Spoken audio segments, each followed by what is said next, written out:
ಅದೇ ರೀತಿ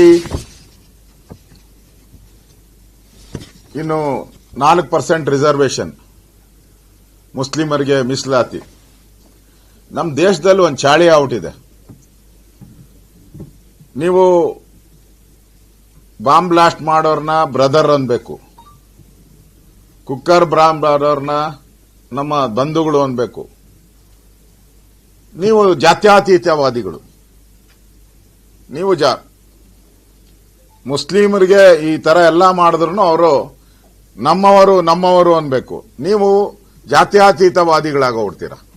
ನೀವು ಏನನ್ನ ಹಿಂದೂ ಪರವಾಗಿ ಮಾತಾಡಿದ್ರೆ ನೀವು ಕೋಮುವಾದಿಗಳಾಗೋತೀರ.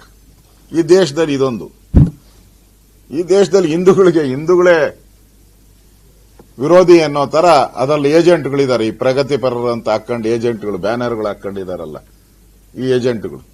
ಇಲ್ಲಿ 4% ಅದೇ ಇದು. ಏನ್ ಅವಶ್ಯಕತೆ ಇತ್ತು?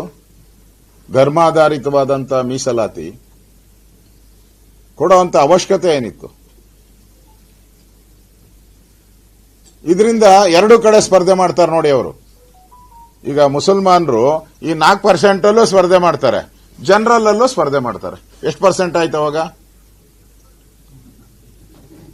40% ಮೇಲೆ ಹೊರಟೋತಾರೆ ಇವರು. ಈಗಾಗಲೇ ಮಂಗಳೂರಲ್ಲಿ 50% ಪೂರ್ತಿ ಕಾಂಟ್ರಾಕ್ಟ್ ಅವರೇ ಮಾಡ್ತಾ ಇದ್ದಾರೆ. ನಾನು ದಾಖಲೆಗಳು ತಗೊಂಡಿದ್ದೀನಿ. 50% ಅವರೇ ಮಾಡ್ತಾ ಇದ್ದಾರೆ. ಈಗ ಇದೆಲ್ಲ ಸೇರ್ಕೊಂಡ್ರೆ 70% ಕೊಟ್ಟೋತಾರೆ ಅವರೆಲ್ಲ. ಅಂದ್ರೆ ಮುಸ್ಲಿಮರ ಓಲೈಕೆ ಮಾಡೋ ಮುಖಾಂತರ ಹಿಂದೂ ಮತ್ತು ಮುಸ್ಲಿಮರ ಮಧ್ಯೆ ದೊಡ್ಡ ಕಂದಕ. ಹಿಂದೆ ಹೆಂಗೆ ಪಾಕಿಸ್ತಾನ ಡಿವೈಡ್ ಮಾಡಿದ್ರಲ್ಲ ಈ ಕಾಂಗ್ರೆಸ್ಸಿನ ಕಳ್ಳರು. ಪಾಕಿಸ್ತಾನ ಡಿವೈಡ್ ಮಾಡಿದ್ದೇ ಕಾಂಗ್ರೆಸ್ ಅವರು. ನೆಹರು ಪ್ರಧಾನಮಂತ್ರಿ ಆಗಬೇಕು ಅನ್ನೋ ಒಂದೇ ಒಂದು ಕಾರಣಕ್ಕೋಸ್ಕರ. ಎಲ್ಲಿ ಜಿನ್ನಾಯನ ಬಂದು ನಮ್ ಜೊತೆ ನಿಂತ್ಕೊಂಡ್ಬಿಟ್ರೆ ಮಹಾತ್ಮ ಗಾಂಧೀಜಿಯವರು ಎಲ್ಲಿ ಜಿನ್ನಾನ ಪ್ರೈಮ್ ಮಿನಿಸ್ಟರ್ ಮಾಡ್ಬಿಡ್ತಾರೋ ಬೈಕ್ಗೆ ಅವ್ರನ್ನ ಕೊಟ್ಟು ಕಳಿಸ್ಬಿಟ್ರತ್ತ. ಅವರ ಸ್ವಾರ್ಥ, ಅವರ ಕುಟುಂಬದ ಸ್ವಾರ್ಥ, ಲಾಲಾಸೆಗೋಸ್ಕರ ದೇಶವನ್ನು ನೋಡಿದವರು ಕಾಂಗ್ರೆಸ್ ಅವರು. ಈಗ ಮತ್ತೆ ಈ 4% ಹೆಸರಲ್ಲಿ ಕರ್ನಾಟಕದಲ್ಲಿ ಧರ್ಮಗಳ ಮಧ್ಯೆ ಬೆಂಕಿ ಹಚ್ಚುವಂತ ಕೆಲಸವನ್ನ ಮಾಡ್ತಾ ಇದ್ದಾರೆ.